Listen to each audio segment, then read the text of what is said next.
This article is about how God expects us to respond to miracles. It tries to see this whole issue from the point of view of God.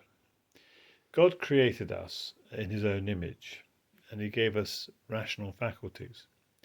And therefore God knows what we should rationally believe and what constitutes the amount of evidence needed to come to a rational belief.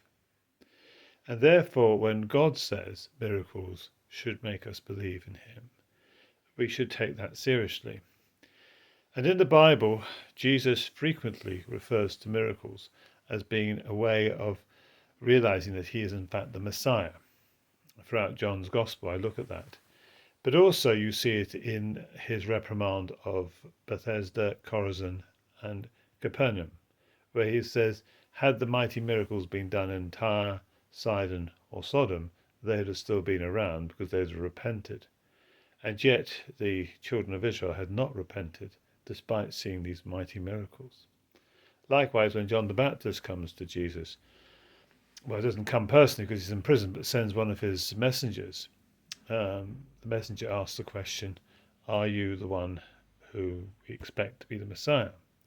And John is in prison, getting quite, I think, upset about his circumstances, and is asking this question. And Jesus, to prove his messiahship, promptly heals people and says to the messenger, go back and tell John what you've just seen.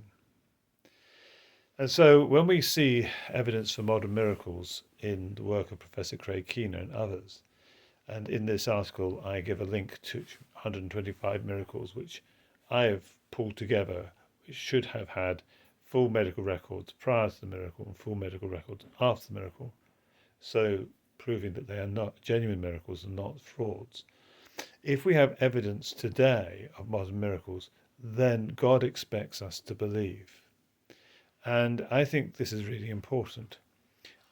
We are not in a place of lack of evidence, not in a place of indecision, or not in a place that sometimes theologians thought we were, where it's all darkness and we have to make a leap of faith in the dark. No. We're in a place where God has abundantly proved that he exists through miracles, and I would argue through fulfilled prophecies, that's another subject, and through creation, if you had eyes to see. It is a designed world, and a recently designed world because that creation is decaying rapidly.